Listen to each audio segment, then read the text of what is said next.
प्यारे बच्चों, आज का हमारा जो पाठ है वो है गोस्वामी तुलसीदास। तुलसीदास जिनका मैंने कल आपको संक्षिप्त साहित्य का परिचय दिया था, ये भक्ति धारा के प्रमुख महाकवि है।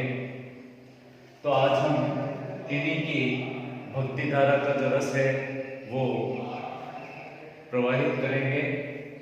यहाँ इस पाठ में मैंने जैसा कि आपको बताया था कि सुंदरकांड का जो प्रकरण है वो लिया गया है, जिसमें सर्वप्रथम मंदोदरी जो है वो रावण को एक आदर्श सीख देती है।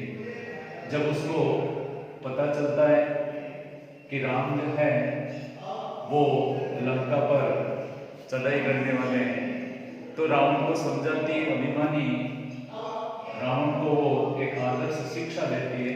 उसी का यहाँ पर वर्णन है, क्योंकि ये चौपाई छंद है और साथ ही साथ इसमें दोहा छंद भी प्रयुक्त हुआ है, तो ये भी गैरी शैली का है। तो प्रयास मेरा यही रहेगा कि मैं पहले आपको इन चौपाइयों को गा के सुनाऊं, इसका आदर्श वाचन करूं, आप उसको हृदयंगम करेंगे और तत्पश्चात हम इसका भावार्थ देखेंगे। तो देखिए कि कंत करस हरि सर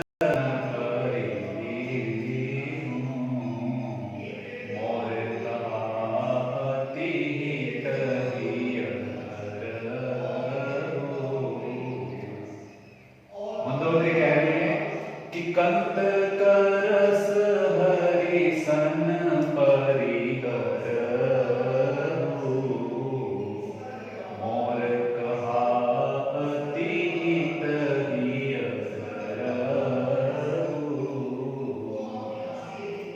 समुझत जासु दूत कई करनी,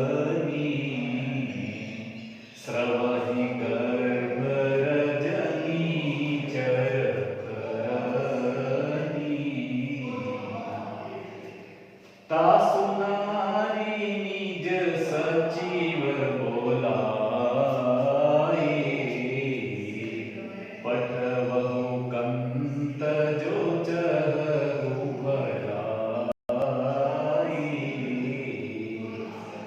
तव कुल काल विपिन दुखदाई, सीता सीत निशा सम आई, सुनहु नाथ सीता बिनु दीने, हितन तुम्हार शंभु अज कीने, राम बान अहि घन सरिस निकर निशाचर थे, जब लगी ग्रसतन तब लगी जतन करव तजिते। ये दोहा है और बाकी जो ऊपर थी वो चौपाइयां थी।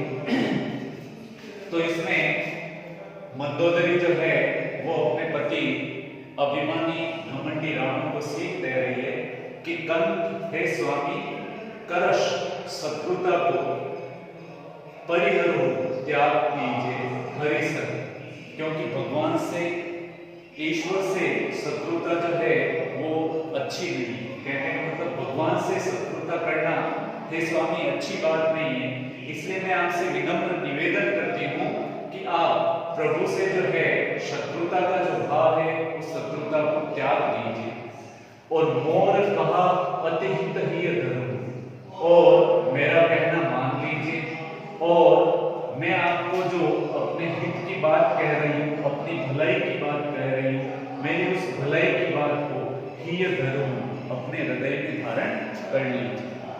मंदोदरी कहती है कि कंत करस हरिसन परिहरो, हे स्वामी, भगवान से शत्रुता अच्छी बात नहीं है, दुश्मनी रखना अच्छी बात नहीं है, इसलिए भगवान से दुश्मनी को त्याग दीजिए, प्रभु श्री राम से जो आपकी दुश्मनी उसका त्याग कर दीजिए और मेरा कहना मान लीजिए, क्योंकि मेरा कहना मानने में आप आपका हित है, आपकी भलाई है, और इसलिए मेरे हित की बात को आप अपने हृदय में धारण कीजिए। फिर कहते हैं कि समुझत जासु दूत कई करनी, अर्थात प्रभु श्री राम के जो दूत है हनुमान, जिन्होंने यहाँ लंका में आकर और जो कुछ किया, अर्थात सोने की लंका को जलाया, उनकी इस करनी को देखकर भी क्या अभी तक आप नहीं समझ पाए हैं कि भगवान जो है वो कोई सामान्य पुरुष नहीं है, जिनका दूत जो है इतना बलशाली हो सकता है। तो आपको उनके दूत की करनी को देखकर ही समझ जाना चाहिए था और भगवान से शत्रुता को त्याग देना था। फिर कहती है कि उनके दूत की जो करनी है उसे सोचकर, श्रवणी यानी सुन करके, गर्भ निशाचर धर्मी, राक्षसों की जो पत्नियां हैं, राक्षसियां हैं, उनके गर्भ जो है राम के उस दूत की करनी को सुनकर स्वतः ही गिर जाते हैं। कहने का मतलब वो इतनी भयभीत है कि राम के दूत की उस करनी को जब सुनती है, हनुमान ने जो किया लंका में, लंका को जलाया, उनकी उस करतूत को सुनती है तो राक्षसियों के गर्भ जो है वो भी गिर जाते हैं। तासु नारी निज सचिव बुलाए, इसलिए हे स्वामी, प्रभु श्री राम की जो पत्नी अर्थात जो सीता मैया है उसको सचिव बुलाई, अपने सचिव को बुला करके, और पठवो कंठ जो जह भलाई, कंठ का मतलब होता है स्वामी, हे स्वामी यदि आप अपनी भलाई चाहते हैं तो पुनः जो है राम जी के पास पठवो यानी पहुंचा दीजिए। कहने का मतलब मेरा कहना मानिए, मेरा निवेदन मानिए और आप शीघ्र ही अपने दूत को बुलाएं, अपने सचिव को बुलाएं और बुला करके सम्मान सहित जो है सीता को जो है उनके पति प्रभु श्री राम के पास जो है पहुंचा लीजिए। कहने का मतलब इसमें मंदोदरी की जो है बहुत ही दूरदर्शिता प्रकट हो रही है, साथ ही मंदोदरी जो है बहुत ही विनम्र भाव से जो है रावण को, अपने अभिमानी पति को जो है यहाँ पर समझा रही है। फिर कहती है कि तव कुल कमल बिपिन दुखदाई, सीता सीत निशा सम आई। हे स्वामी, आपके इस कमल रूपी कुल के लिए, अर्थात आपका जो ये कमल रूपी कुल है, विपिन का मतलब होता है जन, अर्थात आपका जो ये कमल रूपी कुल है उसके लिए सीता जो है वो साक्षात शीत ऋतु की निशा यानी रात्रि के समान बनकर आई। कहने का मतलब जिस तरह से शीत ऋतु की जो रात्रि होती है वो कमल वन के लिए बहुत दुखदायक होती है, क्योंकि इससे कमल के वन नष्ट हो जाते हैं, ठीक वैसे सीता भी जो है उस शीत निशा की तरह बनकर आई है जो आपके कमल रूपी कुल का जो है सर्वनाश कर देगी। कहने का मतलब यहाँ कुल कमल में तो रूपक अलंकार है, क्योंकि कुल को जो है कुल के ऊपर कमल का आरोप किया गया है, तो जहां भी उपमेय पर उपमान का अभेद्य आरोप होता है वहां रूपक होता है। और सीता शीत निशा सम, यहाँ पर सीता की तुलना शीत निशा से की गई, अर्थात सीता को जो है शीत ऋतु की निशा यानी रात्रि के समान बताया है, तो यहाँ पर जो है उपमा अलंकार है। तो यहाँ तुलसीदास ने जो है रूपक और उपमा अलंकार का भी सुंदर वर्णन किया है। यहाँ सम शब्द आया है जो कि उपमा का वाचक शब्द है। तो कह रही है मंदोदरी रावण से कि हे स्वामी, सीता जो है उस शीत ऋतु की रात्रि के समान आई है जो कमल के वन को नष्ट कर देती है, ठीक वैसे ही सीता भी जो है आपके कुल को जो है संपूर्ण नष्ट कर देगी। इसलिए मेरा कहना मानिए, आपकी भलाई इसी में है कि सचिव को बुला करके तुरंत जो है सीता को राम के पास पहुंचा दीजिए। फिर कहती है कि सुनहु नाथ सीता बिनु दीने, हे स्वामी सुनिए, सीता को दिए बिना, सीता को लौटाए बिना जितना तुम्हार शंभु भज कीने। भगवान शंकर जो है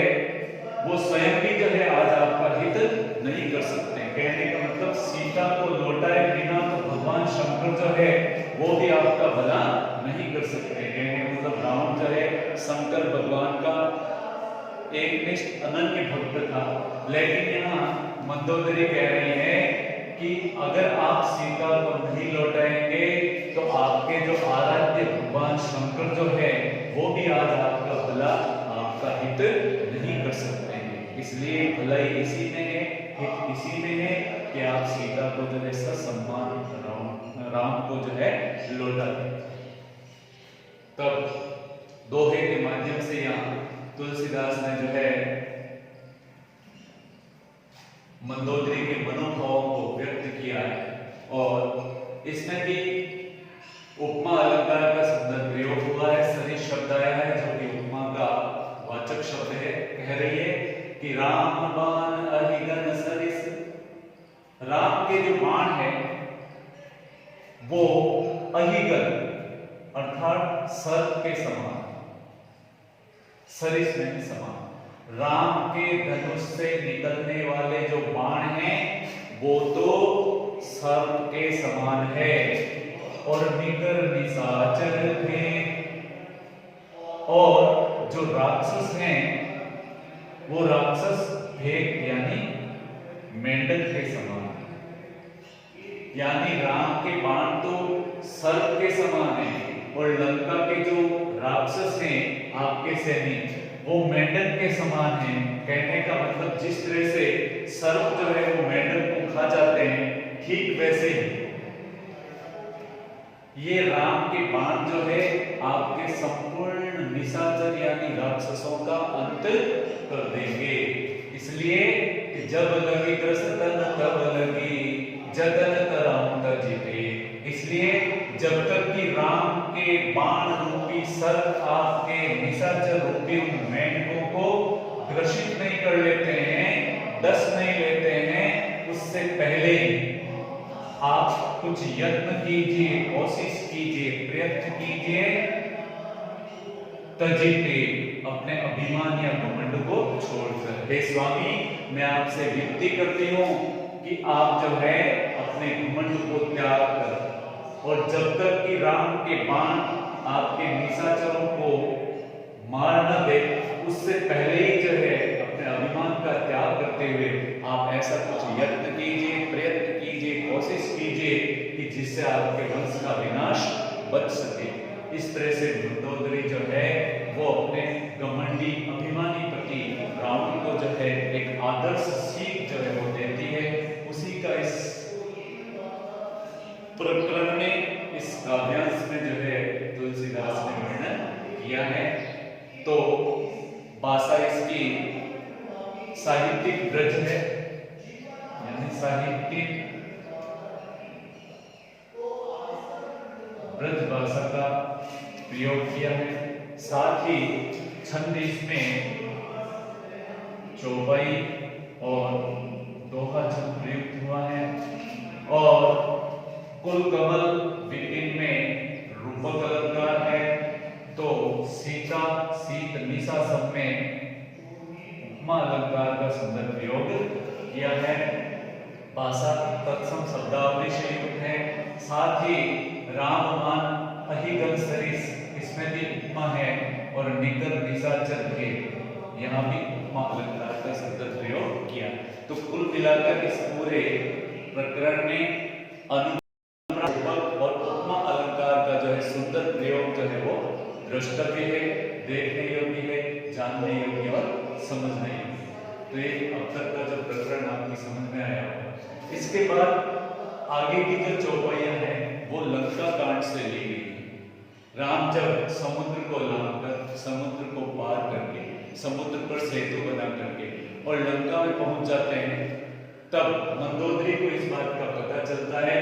तो अत्यंत व्याकुल, व्यथित होकर और अपने पति के पास जाती है और पति के चरणों में सिर झुकाते हुए, शीश नवाते हुए और उनसे आग्रह करती है, विनम्र अनुरोध करती है और समझाती है कि आपका हित इसी में है कि आप सीता को ससम्मान लौटा दें और राम की शरण में चले जाएं। क्या कहती है मंदोदरी, कैसी शिक्षा देती है? एक आदर्श पत्नी के रूप में वो ऐसे बुरे समय में अपने पति को एक विनम्र आदर्श सीख देते हुए कहती है कि मंदोदरी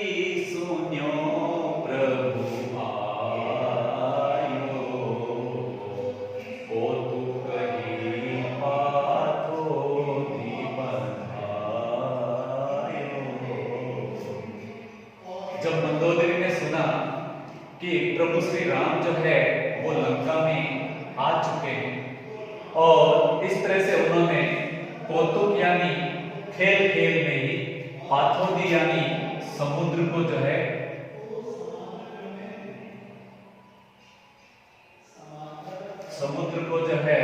उन्होंने पुल बना करके और पार कर लिया।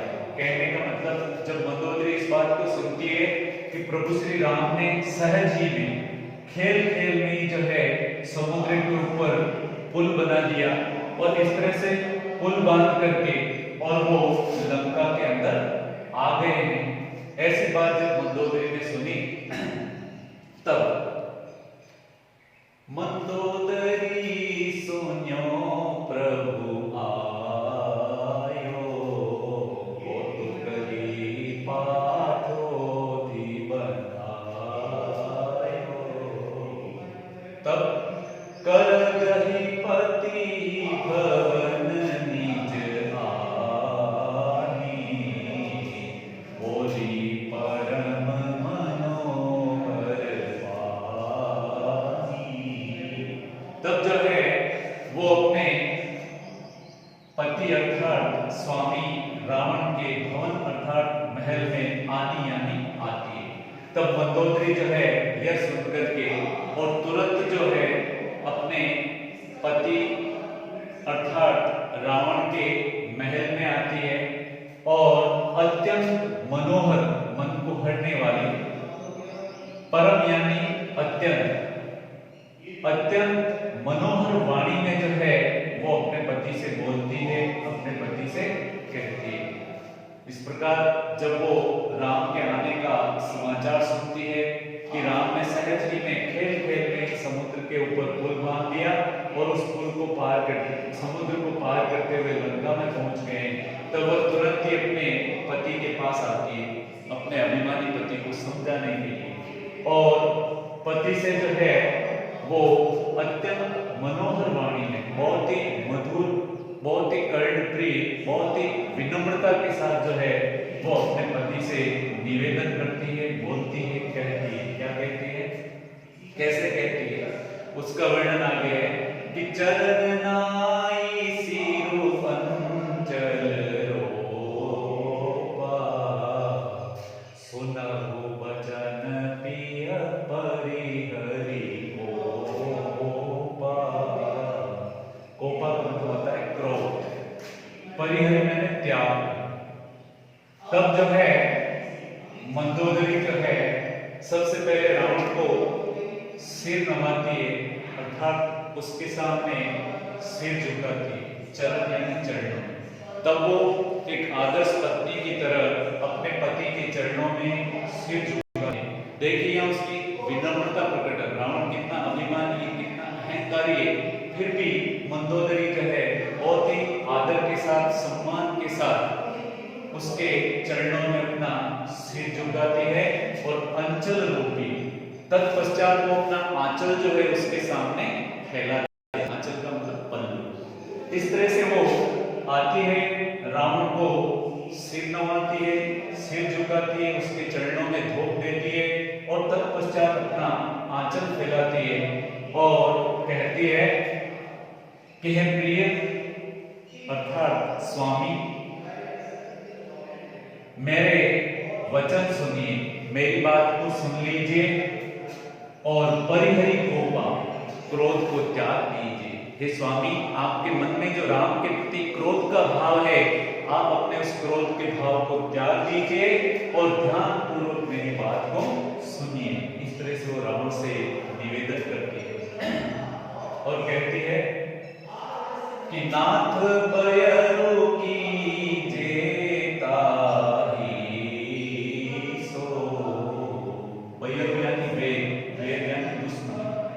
हे स्वामी, दुश्मनी उसी से कीजिए, शत्रुता उसी से कीजिए जिससे कि नाथ बयरु कीजे तारी सो बुद्धि बल सकिए जीत जानी सो। हे स्वामी, शत्रुता हमेशा उसी से करनी चाहिए जिसको हम अपनी बुद्धि और अपने बल के द्वारा जीत सकते हैं। कहने का मतलब ऐसे व्यक्ति से ही शत्रुता करनी चाहिए जिसको जीतना वश में हो, जिसे हम अपने बल से अपनी बुद्धि से जीत सकें। ऐसे व्यक्ति से ही हमेशा शत्रुता करनी चाहिए। कहने का मतलब है आपने जिससे शत्रुता की है वो कोई सामान्य पुरुष नहीं है जिसको आप बल और बुद्धि से नहीं जीत सकते हो। हे स्वामी, वो साक्षात विष्णु के अवतार राम है और निश्चय ही आप अपनी बल और बुद्धि से उनको जीत नहीं सकते। इसलिए आप ऐसे व्यक्ति से शत्रुता न करें। शत्रुता उसी से ठीक रहती है जिसको हम बल और बुद्धि से जीत सकते हैं। फिर कहते हैं कि तुम ही रघुपति अंतर के खलु खग्योत दीन करही जैसा। हे स्वामी, आप में और राम में कैसा अंतर है, दोनों में क्या अंतर है वो आप उदाहरण के द्वारा जान लीजिए। अर्थात आप में और राम में वही अंतर है जो खग्योत में और दिनकर में होता है। दिनकर का मतलब होता है सूर्य और खग्योत का मतलब होता है एक छोटा सा कीट होता है, पतंगा, जो रात को चमकता है, जिसको जुगनू कहते हैं। जुगनू अर्थात हे स्वामी, आप में और राम में वही अंतर है जो जुगनू में और सूर्य में होता है। अर्थात जुगनू प्रकाश करता है, प्रकाश जुगनू में भी होता है, तेज उसमें भी होता है, लेकिन उसका प्रकाश सूर्य के प्रकाश की बराबरी नहीं कर सकता है। तो हे स्वामी, आप तो जुगनू के समान हैं और प्रभु श्री राम जो है वो किसके समान हैं? सूर्य के समान हैं। कहते हैं कि you are just like Jugnu and Ram is just like Dinkar, भगवान सूर्य की तरह है। कहने का मतलब है कि जुगनू जिस तरह से सूर्य की बराबरी नहीं कर सकता है, ठीक वैसे ही है स्वामी, आप राम की बराबरी नहीं कर सकते। आप में राम में वही अंतर है जो जुगनू में और सूर्य में। या उदाहरण अलंकार है, जो जिमी जैसे ऐसा शब्द आता है वहां उदाहरण अलंकार होता है। कहने का मतलब एक बात कह करके और उस पहली बात की पुष्टि के लिए उसी के समान उदाहरण के तौर पर जब कोई दूसरी बात कही जाती है तो वहां पर उदाहरण अलंकार होता है। तो यहां भी उदाहरण अलंकार है।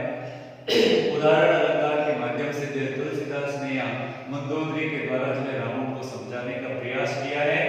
फिर कहती है राम के पराक्रम का बखान करती है कि राम कोई सामान्य व्यक्ति नहीं है, वो कितने पराक्रमी हैं। उनके कारनामे सुनिए कि अति बल मधु के टब जेहि मारे, महावीर दिति सुत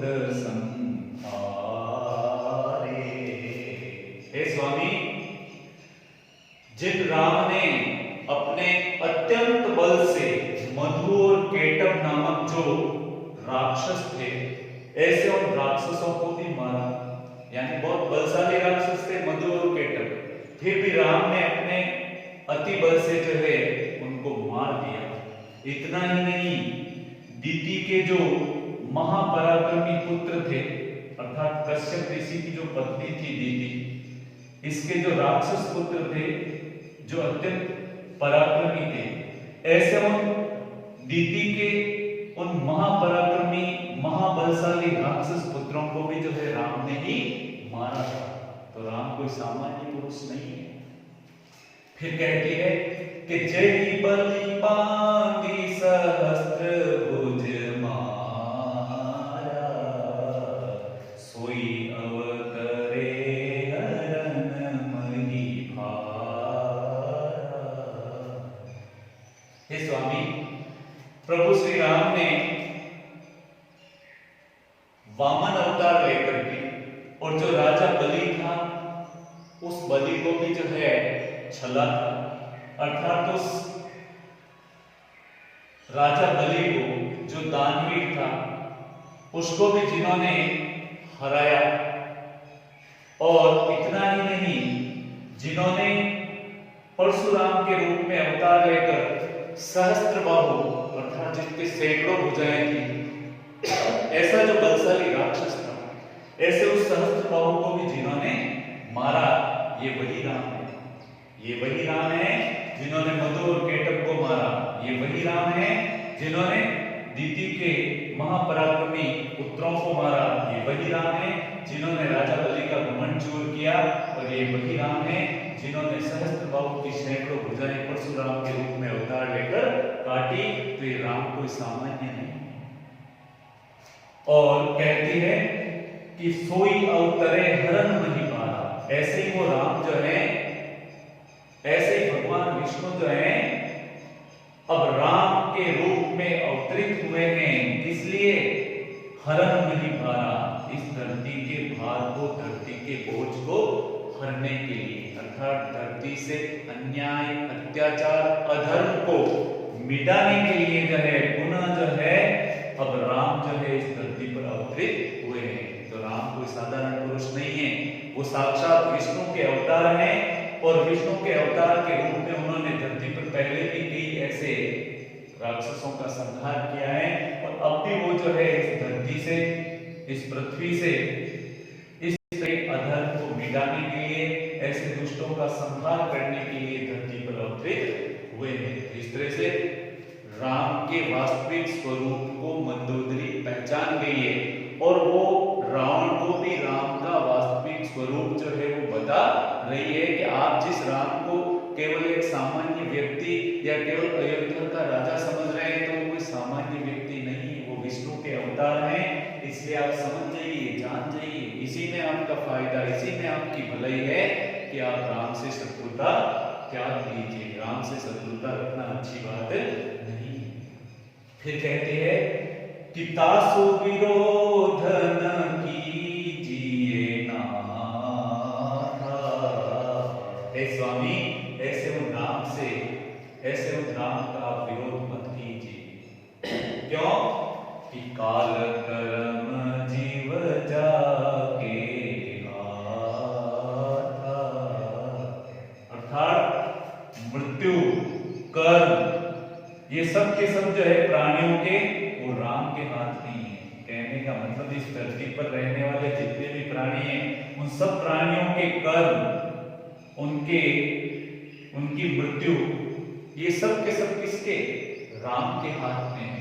अर्थात राम के कारण ही इस धरती पर सभी जीव कर्मरत हैं, कर्म कर रहे हैं, गतिशील हैं। और जब तक राम चाहेंगे तभी तक वो कर्मशील रह सकेंगे। जब चाहे वो राम की जब कृपा नहीं होगी तो मृत्यु को प्राप्त हो जाएंगे। कहने का मतलब जन्म, मृत्यु, कर्म, ये सब राम के हाथ में है। ऐसे वो राम हैं, ऐसे उन राम का आप विरोध मत कीजिए, अर्थात राम का विरोध त्याग कीजिए। और क्या करना चाहिए, किसमें भलाई है, वो आगे दोहे के माध्यम से बताया है कि राम ही सौंपी जानकी नाई कमल पद्मा, रामा नाई कमल पद्मा, सुत कहु राज समर्पि बन, जाय बजै रघुनाथ, सियावर रामचंद्र की जय। यहाँ मंदोदरी कह रही है कि आप ऐसा कीजिए स्वामी, सीता जी को तो ससम्मान राम जी को जाकर सौंप दीजिए। और तत्पश्चात राम के चरण कमल में जाकर के अपना सिर झुकाइए, अर्थात जाइए सीता को ससम्मान राम को सौंपिए। और राम के जो कमल, चरण कमल है, ऐसे उन चरण कमलों में जाकर के सिर झुका दीजिए, सिर नमा दीजिए, उनसे क्षमा याचना कर दीजिए। और तत्पश्चात अपना जो राज है, यह राज्य अपने पुत्रों को सौंप करके और फिर प्रभु श्री राम का भजन कीजिए। अर्थात मेरा क्या मानिए, सीता को तो ससम्मान राम जी को सौंप दीजिए। जाकर के राम जी के चरण कमल में सिर झुका लीजिए, उनसे क्षमा याचना कर लीजिए और तत्पश्चात लंका का राज अपने पुत्र को सौंप करके और वन में जाकर के और इस तरह से प्रभु श्री राम का भजन कीजिए। इसी में आपका कल्याण है। इस तरह से यहाँ मंदोदरी जो है अपने पति अभिमानी रावण को जो है कल्याणकारी सीख जो है वो दे रही है। किस कार्य को करने में आपका कल्याण है, आपकी भलाई है, आपके वंश का भला है, वो यहाँ पर बता रही है। आगे का जो प्रकरण है वो भी लंका कांड से ही है, आगे भी क्रमशः है। इसमें भी मंदोदरी जो है वो अपने पति रावण को कहती है कि नाथ दीन दयाल रघुराई, बाघौ सन्मुख गए न खाई। राम की दयालुता के बारे में बता रही है कि स्वामी हे पतिदेव, राम जो है वो बहुत ही दयालु है, दीनों पर दया करने वाले हैं। यानी राम जो है वो तो दया के सागर है, करुणा के सागर है, दीनों पर दया करने वाले हैं। ऐसे श्री राम हैं, अगर आप उनकी शरण में जाओगे तो दीन समझकर आप पर भी दया करेंगे। क्यों कि शरण में जाने वाले को तो बाघ जो होता है, बाघ शेर, वो बाघ भी जो है सन्मुख यानी सामने गए हुए को न खाए यानी खाता नहीं। अगर हम चलकर बाघ के सामने चले जाएं तो सामने आए हुए पर तो वो भी दया करता है, वो भी जो है इस तरह से उसको खाता नहीं। तो प्रभु श्री राम तो विष्णु के अवतार हैं, वो जरूर आप पर दया करेंगे और आपकी कोई हानि नहीं पहुंचाएंगे। इसलिए आप राम की शरण में जाइए। फिर कहती है कि चाहिए करन सो सब करीते, तुम असुर असुर चराचर जीते। हे स्वामी, अब आपके लिए कुछ करने को शेष रहा ही नहीं। इस धरती पर आकर जो कुछ आपको करना था वो सब तो आप कर चुके हैं। अर्थात इस धरती पर आकर आपने देवताओं को, दानवों को, समस्त चर अचर अर्थात सजीव और निर्जीव सबको आपने जीत लिया है। यानी संपूर्ण धरती को आपने जीत लिया है। यहाँ तक कि देवताओं को भी जीत लिया है, दानवों को भी जीत लिया है, समस्त चर और अचर सजीव और निर्जीव सबको आपने जीत लिया है। तो अब आपके लिए इस धरती पर कुछ जीतने को शेष बचा ही नहीं है। इसलिए आप सब कुछ कर चुके हैं, अब आपके लिए कुछ भी करने योग्य शेष नहीं है। अतः मेरी बात मानिए। कौन सी बात?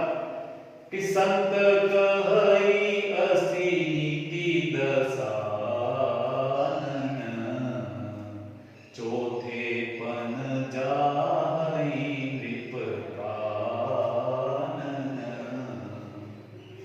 हे स्वामी, जो संत हैं, तपस्वी हैं, ऋषि मुनि हैं, उन्होंने ऐसी नीति बताई है कि जब राजा जो है चौथे आश्रम में पहुंच जाता है तो चौथे आश्रम में पहुंचने के बाद नृप यानी राजा को जो है राज्य का दायित्व, जिम्मेदारी अपने उत्तराधिकारी पुत्र को सौंप देनी चाहिए और स्वयं जो है वन में जाकर के और तपस्या करनी चाहिए। कहने मतलब राजा के लिए साधु संतों ने जो नीति बताई है, हे दशानन, हे रावण, सुनिए।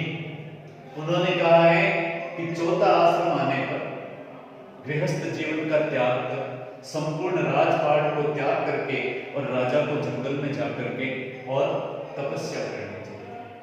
और आगे कहते हैं कि तासु भजन कीजे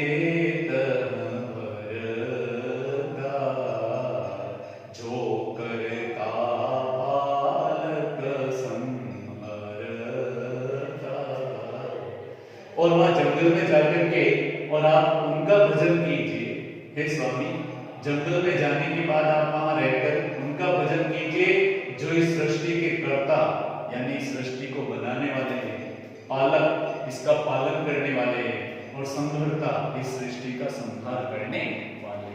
अर्थात राजा को जो है चौथा आश्रम आने पर राज का त्याग कर देना चाहिए, और जैसा कि संतों ने बताया है उनकी नीति के अनुसार जंगल में जाकर के और उस भगवान का भजन करना चाहिए जो इस सृष्टि का कर्ता है, इसका पालनहार है और इसका संहार करने वाला है।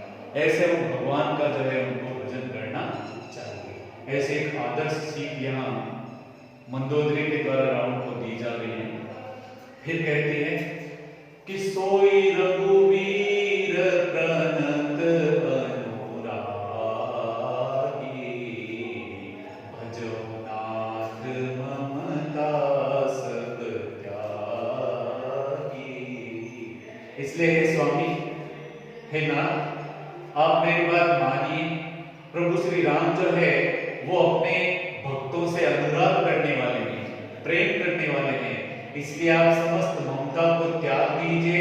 समस्त ममता का त्याग करते हुए प्रभु श्री राम की शरण में जाइए, राम से अनुराग कीजिए, प्रेम कीजिए, क्योंकि प्रभु श्री राम जो हैं वो अपने भक्तों से अनुराग करने वाले हैं। राम की विशेषता है कि राम कैसे हैं? अनुरागी, अपने भक्तों से प्रेम करने वाले। इसलिए आप भी मेरा कहा मानिए, सब त्याग कर दीजिए, सारी ममता को, मोह माया को छोड़ दीजिए और केवल मन में जाकर के भगवान का भजन कीजिए। फिर कहती है कि मुनिवर जतन करहि जेहि लागी, भूप राज तजि होई बेरागी। जिन प्रभु श्री राम के को प्राप्त करने के लिए जितने भी ऋषि मुनि हैं वो सब के सब रात दिन जो है भक्ति करने में लगे हुए हैं, अर्थात भक्ति भाव का प्रयत्न करके, भक्ति भाव के द्वारा प्रयत्न करके वो प्रभु श्री राम को पाना चाहते हैं। और जितने भी इस धरती पर राजा हैं, महाराज हैं, वो सब के सब जो है उन्होंने भी जो है प्रभु श्री राम को पाने के लिए जो है अपने राज को त्याग कर वैराग्य धारण कर लिया है। कहने का मतलब इस धरती पर बहुत सारे ऐसे ऋषि मुनि हैं जो प्रभु श्री राम की कृपा पाने के लिए प्रयत्न कर रहे हैं। इस धरती पर बहुत सारे ऐसे राजा महाराजा हैं जिन्होंने चौथे आश्रम में पहुंचने के बाद समस्त ममता का त्याग करके वैराग्य धारण कर लिया है और वो भगवान श्री राम को पाना चाहते हैं।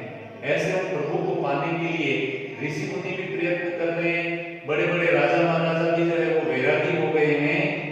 सोई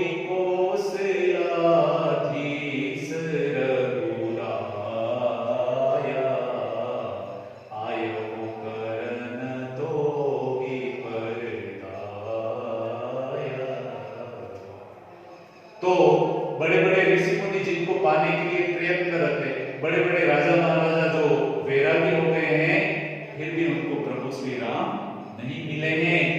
ऐसे वो राम, ऐसे वो रघुपति, हे स्वामी, आपके ऊपर दया करके आपका उद्धार करने के लिए आए हैं। कहने मतलब भगवान को पाने के लिए तो लोग प्रयत्न करते हैं और प्रयत्न करने से भी भगवान उनको नहीं मिलते हैं, लेकिन प्रभु की दया देखो, कौशला देश की दया देखो, प्रभु श्री राम की दया देखो कि वो स्वयं चलकर आप पर दया करने के लिए यहाँ तक आए। कहने मतलब आप कितने भाग्यशाली हैं कि बड़े बड़े राजा महाराजा, बड़े बड़े ऋषि मुनि तब जब करके भी जिनको प्राप्त नहीं कर सकते हैं, प्रयत्न से भी नहीं पा सकते हैं, वो भगवान स्वयं चलकर आप पर कृपा करने के लिए यहाँ आए हैं। तो अब तो आपको देरी नहीं करनी चाहिए, उनकी शरण में जाना चाहिए। देखो यहाँ मंदोदरी कितनी अच्छी बात बता रही है, भगवान को प्रयत्न से भी नहीं पाया जा सकता है, वही प्रभु श्री राम स्वयं चलकर आप पर दया करने आए। कहने मतलब घर बैठे गंगा आइए, अब तो सिर्फ नहाने की जरूरत है, अपना कल्याण करने की जरूरत है। इसलिए स्वामी आप मेरी बात मानिए, सब कुछ त्याग दीजिए, प्रभु श्री राम की शरण लीजिए, जिससे आपका कल्याण हो सके। फिर कहती है कि जो पियमान मोर सिखावन। हे स्वामी, यदि आप मेरी सीख मानेंगे, मेरे द्वारा बताई गई आदर्श शिक्षा को ग्रहण करेंगे, तो सुजस होई तीनों पुर अति पावन।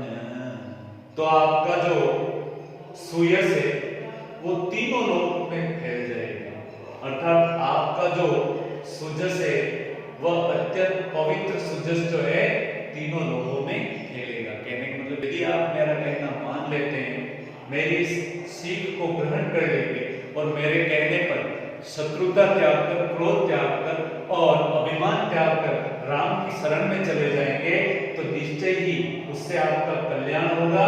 कल्याण ही नहीं होगा, आपका जो सुयस है, आपकी जो कीर्ति है वो तीनों लोगों में फैल जाएगी। यानी आपकी अत्यंत पवित्र कीर्ति जो है वो तीनों लोगों में फैलेगी। यानी धरती, आकाश और पाताल, इन तीनों लोगों में जो है आपका यश फैलेगा, आपकी प्रशंसा होगी, सब आपकी प्रशंसा करेंगे।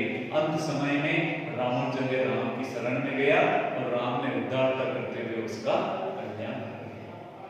इस तरह से वो शिक्षा दे रही है। फिर कहती है कि अस कहि नयन नीर भरी, गहि पद कंपित गात रामा, गहि पद कंपित गात, नाथ बजाऊं रघुनाथ ही, अचल होई कहि बात।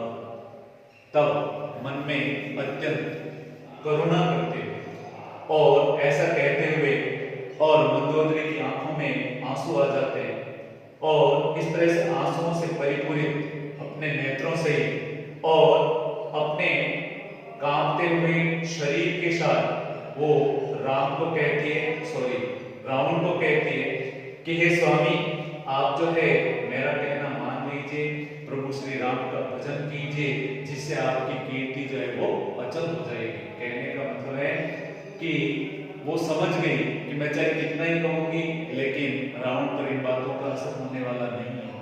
तो यह कहते कहते उसकी आंखों में आंसू आ जाते हैं, उसका शरीर कांपने लगता है और फिर कहती है, हाथ जोड़कर विनती करती है कि हे स्वामी, मेरा आपसे यही कहना है, यही विनती है, यही निवेदन है कि आप वेद त्याग कर, क्रोध त्याग कर प्रभु श्री राम का भजन करें।